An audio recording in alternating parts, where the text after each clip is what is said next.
வணக்கம். உலகத்திலேயே ரொம்ப சொபிஸ்டிகேட்டட் ரொம்ப அட்வான்ஸ்டான ஒரு கேமரா உங்ககிட்டயே இருக்குன்னு சொன்னா நம்புவீங்களா? ஆமாங்க, அது வேற எதுவும் இல்ல, நம்மளோட கண்கள் தான். வாங்க, இந்த பயாலஜிக்கல் கேமராக்குள்ள என்னென்ன டெக்னாலஜி ஒளிஞ்சிருக்குன்னு நம்ம ஒன்னொன்னா பார்க்கலாம். ஓகே, இப்போ இந்த முழு பகுதியிலையும் நம்ம என்ன பண்ண போறோம்னா, நம்ம கண்ணை ஒரு ஹை எண்ட் கேமராவோட கம்பேர் பண்ணி புரிஞ்சுக்க போறோம். சிம்பிளா சொல்லணும்னா, கண்ணோட ஒவ்வொரு பார்ட்டும் ஒரு கேமரால இருக்கிற எந்த பார்ட் மாதிரி வேலை செய்யுதுன்னு ஒன்னொன்னா பார்க்கலாம். வாங்க. சரி, வாங்க. இந்த பயாலஜிக்கல் கேமராவை நாம இப்போ கழட்டி பார்க்கலாம். அதோட ஒவ்வொரு பார்ட்டும் எப்படி வேலை செய்யுதுன்னு கண்ணோட ஃப்ரண்ட்ல இருந்து, அதாவது முன்பக்கத்துல இருந்து ஆரம்பிக்கலாம். ஒரு கேமரா லென்ஸை பாதுகாக்க அதுக்கு முன்னாடி ஒரு கிளாஸ் வச்சிருப்பாங்க இல்லையா? அதே மாதிரி நம்ம கண்ணுக்கு முன்னாடி இருக்கிற ஒரு டிரான்ஸ்பரண்ட் லேயர் தான் இந்த கார்னியா. ஒளி இதுக்குள்ள நுழையும் போது அதை லைட்டா வளைக்கும், அதாவது ரிஃப்ராக்ட் பண்ணும். இதுதான் அதோட முதல் வேலை.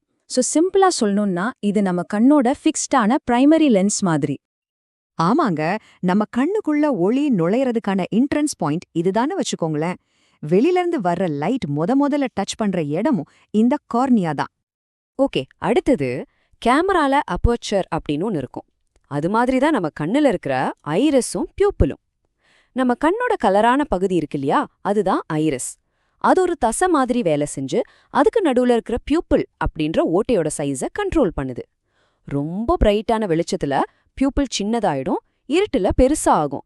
இப்படிதான் கண்ணுக்குள்ள போற லைட்டோட அளவை கரெக்டா மெயின்டைன் பண்ணுது. இந்த மெக்கானிசம் தான் நம்ம கண்ணை ஒரு ஸ்மார்ட் கேமரா மாதிரி மாத்துது. யோசிச்சு பாருங்க, நீங்க நல்ல வெயில்ல இருந்து டக்குன்னு ஒரு இருட்டு ரூம்குள்ள போனதும் நம்ம கண் ஆட்டோமேட்டிக்கா அட்ஜஸ்ட் ஆகுது இல்லையா? அதுக்கு காரணம் இந்த ஐரிஸும் பியூப்பிள் தான். சரி, இதுதான் கேமராவோட மெயின் ஃபோக்கஸிங் லென்ஸ்க்கு சமம். இந்த லென்ஸோட ஸ்பெஷாலிட்டி என்னன்னா, இது தன்னோட ஷேப்பை மாத்திக்கும். அப்படி மாத்துறது மூலமா அதோட ஃபோக்கல் லெங்த்தை அட்ஜஸ்ட் பண்ணிக்கும். அதனால தான் நம்மால தூரத்துல இருக்கிற ஒரு மரத்தையும் பார்க்க முடியுது, அதே நேரம் பக்கத்துல இருக்கிற ஒரு புக்கையும் படிக்க முடியுது. இது ஒரு உயிருள்ள அட்ஜஸ்டபிள் லென்ஸ். இந்த லென்ஸ் நாம இப்போ பார்த்த பியூப்பிளுக்கு டீக் பின்னால இருக்கு. ஆனா இதோட உண்மையான மேஜிக்கே அதோட ஆட்டோ ஃபோக்கஸ் திறமை தான். அத பத்தி நாம அடுத்த விரிவா பார்க்க போறோம். அது நிஜமாவே ரொம்ப ஆச்சரியமா இருக்கும், பாருங்க. இப்போ ஒரு கேமரால இருக்கிற டிஜிட்டல் சென்சர் இல்லனா அந்த காலத்து ஃபில்ம் ரோல் மாதிரி தான் நம்ம கண்ணோட ரெட்டினா. இது ஒரு லைட் சென்சிட்டிவ் ஸ்கிரீன், அதாவது ஒளிப்பட்டா ரியாக்ட் பண்ற ஒரு திரை. லைட் இது மேல பட்டதும் அதை எலக்ட்ரிக்கல் சிக்னல்ஸா மாத்தி நம்ம மூளைக்கு அனுப்புது. சிம்பிளா சொல்லணும்னா, போட்டோல டெவலப் பண்ற ரூம் மாதிரி இது. இங்கதான் ஒரு முக்கியமான விஷயமே இருக்கு. ஒரு கேமரா சென்சார் மாதிரியே இமேஜ் கரெக்டா இந்த ரெட்டினா மேல விழலனா நமக்கு தெரியற காட்சி பிளரியா, அதாவது மங்களா தெரியும். மத்த எல்லா பார்ட்ஸும் பெர்ஃபெக்ட்டா வேலை செஞ்சாலும் இந்த ஃபைனல் ஃபோக்கஸ் கரெக்டா இல்லனா ஒண்ணுமே சரியா தெரியாது. இப்போ வாங்க, நம்ம கண்ணோட ஒரு மிக அற்புதமான ஒரு மேஜிக்கல் ஃபீச்சரை பத்தி பார்க்கலாம். அதுதான் அதோட ஆட்டோ ஃபோக்கஸ் பண்ற திறமை. இந்த ப்ராசஸ்க்கு பேரு அகாமடேஷன். எப்படி நம்ம கண்ணால ஒரே செகண்ட்ல தூரத்துல இருக்கிறதையும் அடுத்த செகண்டே பக்கத்துல இருக்கிற பொருளையும் அவ்வளோ ஷார்ப்பா பார்க்க முடியுது? வாங்க, அது எப்படின்னு தெரிஞ்சுக்கலாம். இந்த ஆட்டோ ஃபோக்கஸ் எப்படி வேலை செய்யுதுன்னு பாருங்களேன். ரொம்ப சிம்பிள். நாம தூரமா ஒரு பொருளை பார்க்கும்போது நம்ம கண்ணுல இருக்கிற சிலேரி மசில்ஸ் நல்லா ரிலாக்ஸ் ஆயிடும்.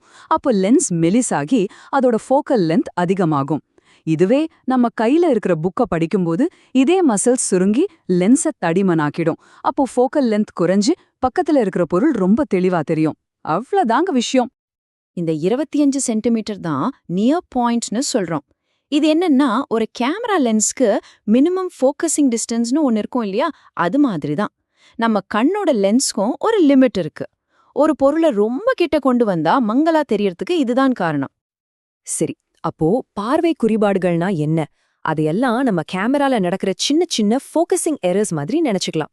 ஆனா இங்க ஒரு நல்ல விஷயம் என்னன்னா, இத கண்ணாடி, அதாவது எக்ஸ்டர்னல் லென்சஸ் வச்சு ரொம்ப ஈஸியா சரி பண்ணிட முடியும். முதல்ல கிட்ட பார்வை, அதாவது மயோபியா. இதுல என்ன பிரச்சனைனா, நம்ம கண் கேமரா ரொம்ப சீக்கிரமா ஃபோக்கஸ் பண்ணிடுது. அதாவது இமேஜ் ரெட்டினாக்கு முன்னாடியே உருவாகிடுது. அதனால தூரத்துல இருக்கிறது மங்களா தெரியும். இதை சரி பண்ணா ஒரு கான்கேவ் லென்ஸ் யூஸ் பண்ணுவாங்க. அது என்ன பண்ணும்னா, வர்ற லைட்டை லேசா விரிச்சு விட்டு ஃபோக்கஸ் பாயிண்ட்டை சரியா தள்ளி ரெட்டினா மேல விழ வைக்கும். அடுத்து தூர பார்வை, அதாவது ஹைப்பர்மெட்ரோபியா. இது கிட்ட பார்வைக்கு அப்படியே ஆப்போசிட். நம்ம கண்ணால பக்கத்துல இருக்கிற பொருட்களை சரியா ஃபோக்கஸ் பண்ண முடியாது.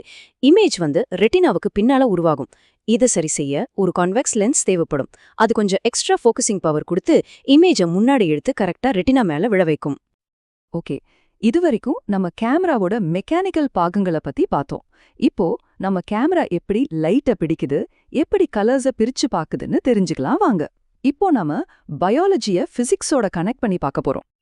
இத ஒரு ஸ்பெஷல் எஃபெக்ட் ஃபில்டர் மாதிரி கற்பனை பண்ணிக்கோங்க.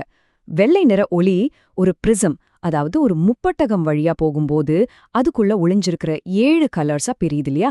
அந்த நிகழ்வுக்கு பேர் தான் டிஸ்பர்ஷன். ஏன் இப்படி பிரியுதுன்னா, ஒவ்வொரு கலரும் ஒவ்வொரு ஆங்கிள்ல வளையும். நாம பாக்குற சாதாரண சூரிய ஒளிக்குள்ள விப்ஜிஆர்னு சொல்ற இந்த 7 வண்ணங்களும் அடங்கியிருக்கு. இதுக்கு இயற்கையிலேயே ஒரு பிரம்மாண்டமான உதாரணம் இருக்கு. அதுதான் வானவில். மழை பெஞ்சு முடிஞ்சதும் காத்துல மிதக்கிற கோடிக்கணக்கான சின்ன சின்ன தண்ணி துளிகள் இருக்கு இல்லையா?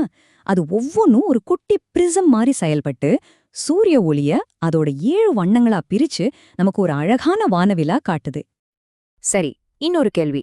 வானம் ஏன் நீல நிறமா இருக்கு? இதுக்கு காரணம் ஸ்கேட்டரிங் அப்படின்ற ஒரு விஷயம். நம்ம காத்துல கண்ணுக்கு தெரியாத சின்ன சின்ன தூசிகள், மூலக்கூறுகள் எல்லாம் இருக்கு இல்லையா? சூரிய ஒளி அது மேல படும்போது அதுல இருக்கிற நீல நிறத்தை மட்டும் மத்த கலர்ஸை விட ரொம்ப அதிகமா சிதறடிக்குது. அப்படி சிதறடிக்கப்பட்ட நீல நிறம் நம்ம கண்ணுக்கு வந்து சேர்றதால தான் நமக்கு வானம் நீலமா தெரியுது. இப்போ சொல்லுங்க, நம்ம கண்ணு எவ்ளோ ஒரு பவர்ஃபுல்லான அற்புதமான கேமரான்னு நமக்கு தெரிஞ்சிருச்சு.